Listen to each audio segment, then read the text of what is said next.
Hey everyone, and welcome back. So, a little bit later than I would have liked, but finally, I'm doing my favorite releases of 2024. And I was trying to get through as many as I could. There are obviously still movies that I didn't get to see, either because kind of ran out of time and they're still sitting in my unwatched pile, but I tried to pick out ones that I kind of thought probably could make the list, or I just flat out don't have the movie. Because some of you know, but in case you're new to my channel, like, nobody sends me anything. I don't get free stuff. I'm not asking for it either, but just so you know, like, any movie that you see on my channel are ones that I pay for out of my own pocket, which means I can be very specifically critical of it, but also B, I'm going to be justifying my purchase. So, but I try and be as honest as I can. Now, this list is not what I think are the best releases of 2024. They are my favorite, so they're personal choices, but at the same time, so that obviously is the number one kind of thing. But underneath that, I did take into account, especially presentation, so video quality, audio quality, compression. And then underneath that, I did take into account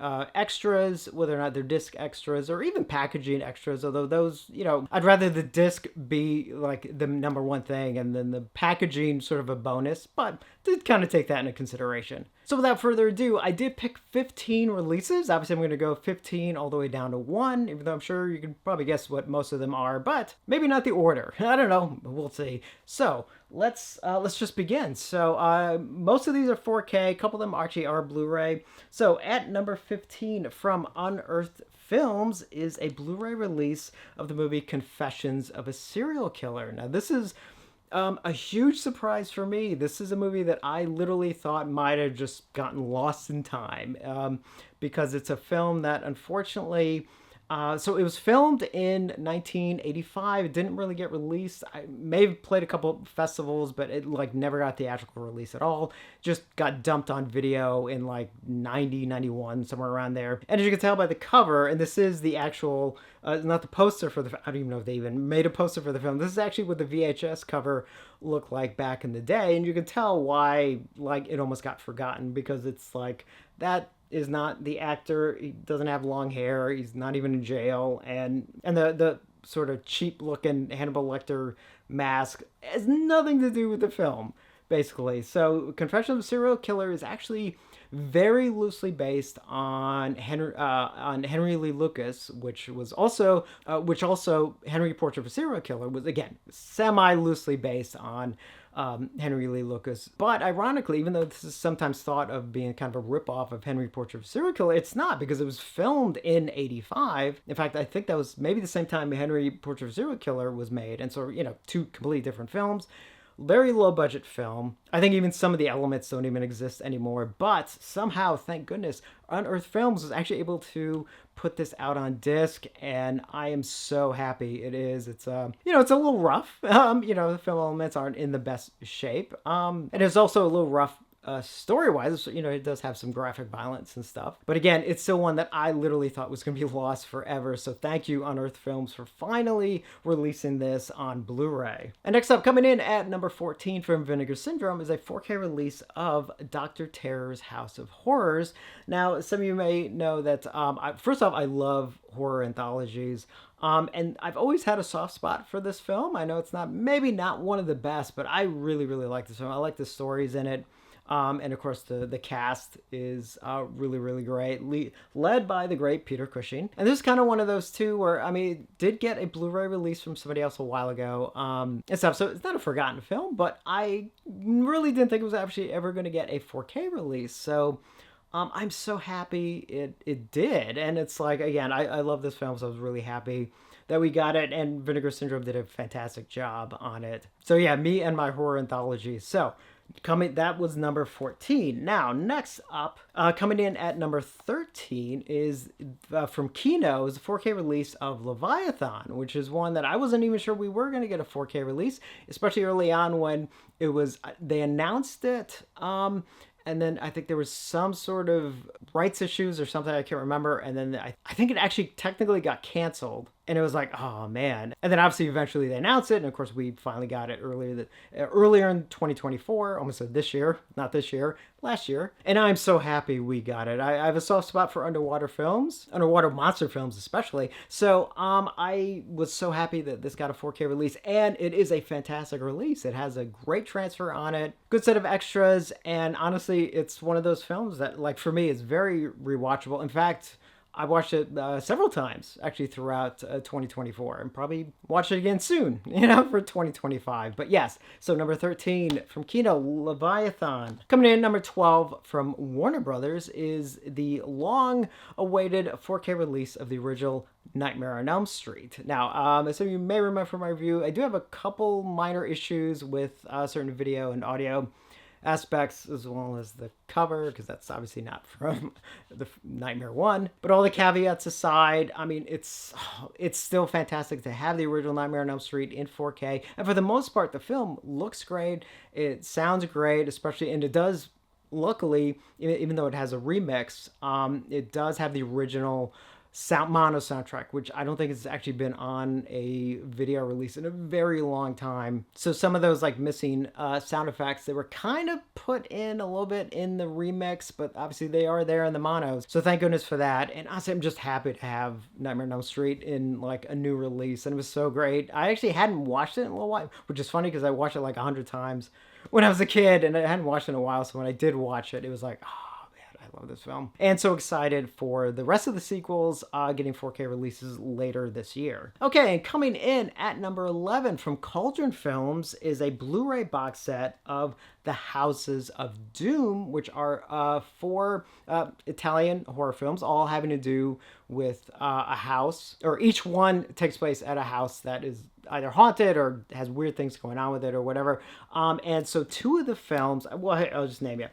So the 4 films are The House of Lost Souls, The House of Witchcraft, The Sweet House of Horrors, and The House of Clocks. So 2 of these films are actually Lucio Fulci films, and the other 2 are Umberto Lenzi. And Cauldron Films puts out some great releases. Some of you may remember that one of my favorite releases of 2023 was their 4K release of Lucio Fulci's The Gates of Hell, aka City of the Living Dead, so prefer Gates of Hell. That was an amazing release, and all the other stuff I've gotten from them, including the set, are really great. And honestly, I hadn't seen any of these before, so the fact that I was actually able to see 2 Fulci films that I'd never seen before, which, I mean, is just amazing. There are things, when you think you've seen all of the films by somebody, it's like, nope, here's 2 more. And also by Umberto Lenzi as well. So yeah, an absolutely amazing set. A ton of extras, like the films look great, a ton of extras. A couple of these even come with a soundtrack. So a great release from Cauldron Films. And now at number 10, another box set. Although I have to admit, these 2 kind of went back and forth. I would almost put them as a tie just because I think they're both great. But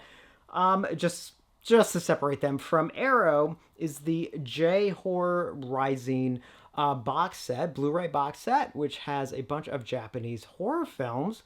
And let's just kind of go down the list. If I can read them without my glasses. So in the set, we get Noroi the Curse, Carve the Slit Mouth Woman, Persona, Inugami, St. John's Wort, and finally Shikoku and Isola Multiple Personality Girl. So this is a really great set from Arrow, which several of these, I'd only seen 2 of these before. So actually, again, it was a lot of first-time watches for me, which was really, really great. So it's fun, having all this new stuff. New stuff to me. I've been around for a long time. Get to finally see them. So yeah, definitely a fantastic box set from Arrow. Number 9 is one I wasn't sure if I'd ever see the day, but it is here. Well, actually, it was last year, but it's from Severin, is the 4K release of Burial Ground, the Italian zombie film. And this is one of the ones that are like, it's like just off the wall insane. And I wasn't sure if we would ever get a 4K release of this, and we did, and it looks as good as the film could ever possibly look. But Severin really just did a fantastic job with this, as they did with the Blu-ray several years ago. But definitely I mean, this 4K is definitely worth the upgrade. And I'm so happy to actually have this in 4K. And of course, last year, again, they had Zombie Holocaust, aka Dr. Butcher MD, which also got the 4K upgrade. So yeah, another one from Severin for this year for my Italian horror films. Actually, they may have another one on the list, but we're not there yet. Coming in at number 8 is from Sony is the 4K release of John Carpenter's Starman. Now, obviously, this one's a little harder because it's currently only in the Columbia Classics Volume 4 box set. So it hasn't gotten a single release yet, but obviously I had to get, John Carpenter in 4K. I don't know, I had to get it, and it was worth it because it looks fantastic. At this point, like, seriously, just getting John Carpenter stuff in 4K. I don't think there's been a 4K release of a John Carpenter film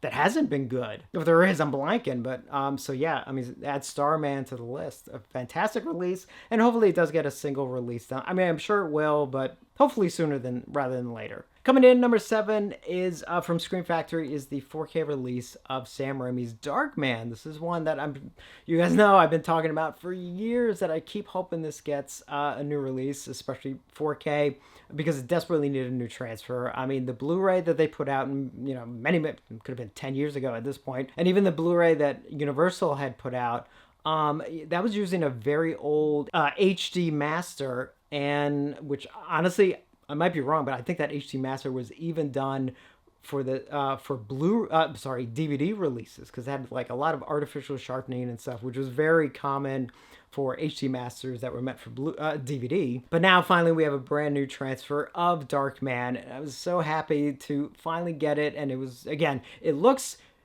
great. You do have to take into account that this film has a ton of processed shots, so there's always will be kind of a slight drop in those, because obviously back in 1990, wasn't it? I think it was 1990, all that was done in a lab. So processing in a lab, you always lost kind of like a generation there. So you do have to take that into account, but other than that, it just looks fantastic. And I was so happy, so happy we finally got this in 4K with a new transfer and all that. So yeah, happy me. Coming in at number 6. Now this is a personal, literally one of my favorite films. It is in my top 10 favorite films of all time. And this probably would have been higher on my list, but I do have to take into account that it is using an older transfer on it. Not that that's a bad thing, but I, kind of just did need to take that into consideration. So from Studio Canal, the long overdue, in my opinion, 4K release of The Third Man, which again is one of my favorite films.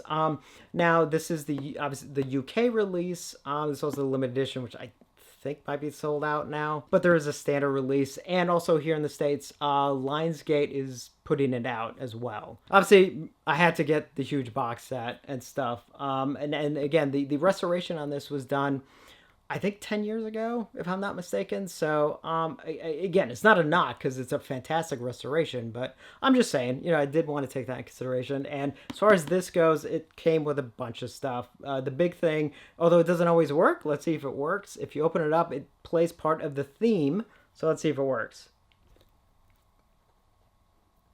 And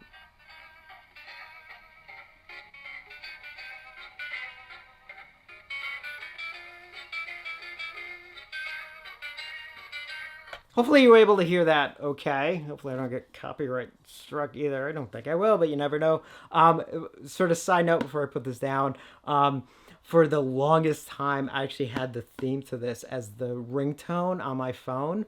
And it always got weird reactions because unless you know the film, like, it sounds like people are like, what the hell? So I would get either people doing that, like, what in the world? What kind of ringtone is that? Like, what the heck? Or you get people who knew what it was, being like, oh, nice. But over the moon, ecstatically happy. Is it right? I don't know. Super happy that we finally have it in 4K. And now we got down to the top 5. So coming in at number 5 from Scream Factory is the 4K release of George Romero's Land of the Dead. Now, again, Personal reasons, I absolutely love Land of the Dead. Yes, it's not as good as Night, Dawn, nothing's as good as Dawn, basically, and Day of the Dead, but I don't need to compare it to those. I just love it on its own for what it is, and I was so excited when this actually got the 4K upgrade, and it looks and sounds fantastic. So again, one, I'm like really happy to do have, and again, more George Romero in 4K. Slowly getting there, so got a few more of his films that definitely deserve 4K upgrades and or new restorations. But yes, number 5, Land of the Dead. Coming in at number 4 from Severin was the 4K release of Dario Argento's Opera, which we finally got after a long time, because I know, like other companies had the rights before, and luckily Severin was able to get them.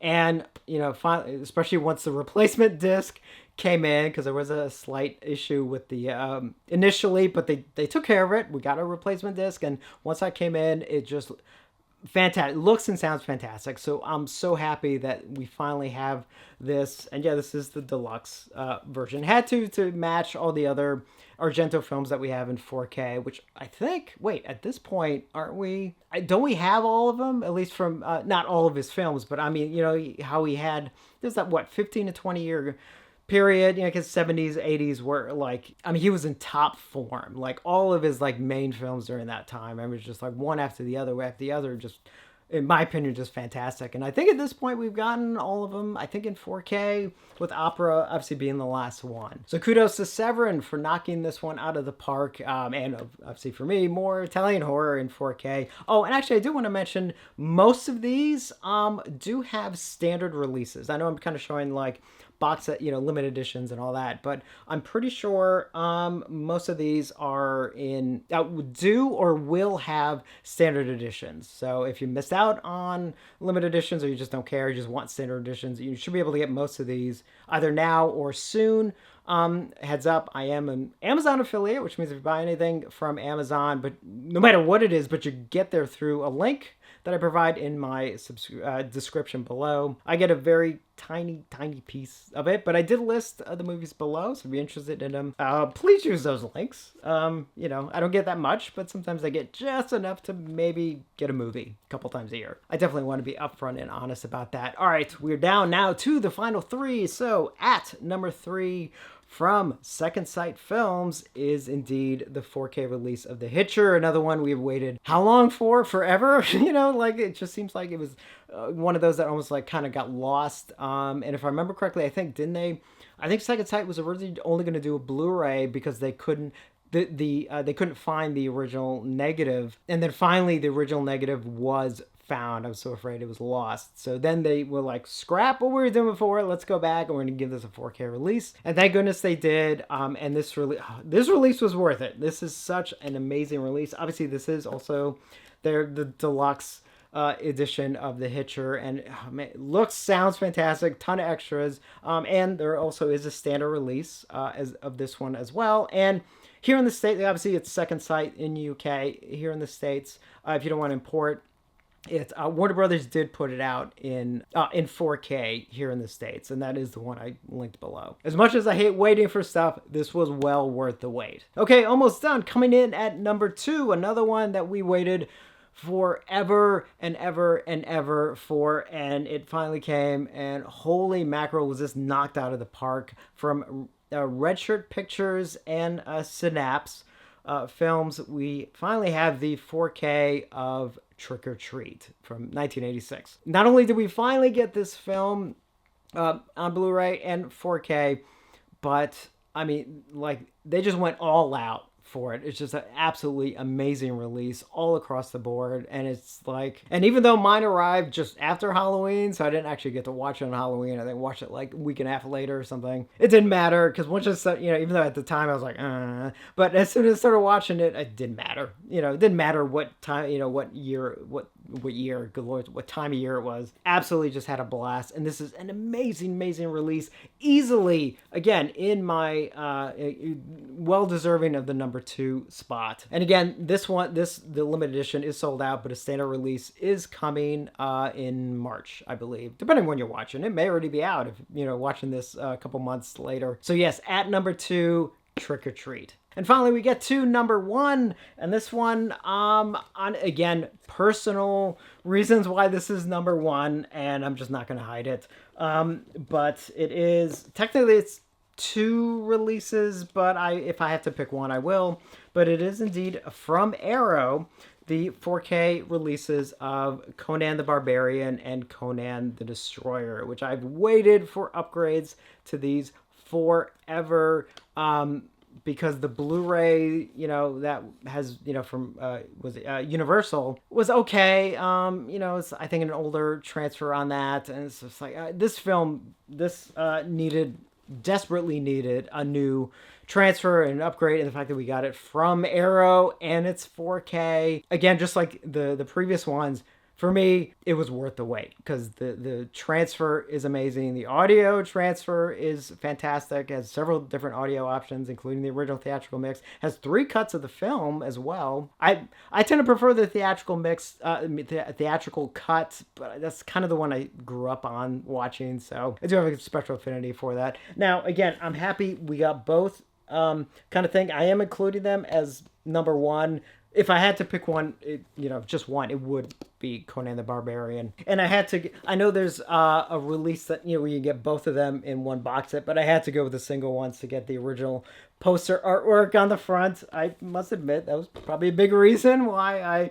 I wanted to do that. But yeah, as someone who has desperately wanted these upgraded, new transfers and all of that, and the fact that, again, it was from Arrow and they did everything that Arrow usually does, I could not have been happier. So yes, this, for me personally, this is my favorite release from 2024. And again, just like the other ones, there are standard releases for both of these. So that's it. Those are my favorite releases from 2024. I know there are a couple other ones I still kind of feel like I'm forgetting, even though as many times as I tried to go through so many lists of releases throughout the year, I kind of still feel like I'm forgetting like a couple of them. And there are also obviously ones that I just haven't seen. Either, again, they're in my unwatched pile that I just haven't gotten it to, but I was very careful about which ones I wanted to try and get in, or I flat out just don't have it. So yeah, that's probably a good reason why there aren't certain titles on this list. But again, these are also my personal favorites of the year. So let me know some of your favorite releases from 2024. Let me know your thoughts on any of mine, if I'm a moron for liking any of these, and I hope not. I mean, hopefully, again, we all have our own, likes and dislikes and stuff. So, but yeah, definitely let me know some of your favorites, or even just what your favorite one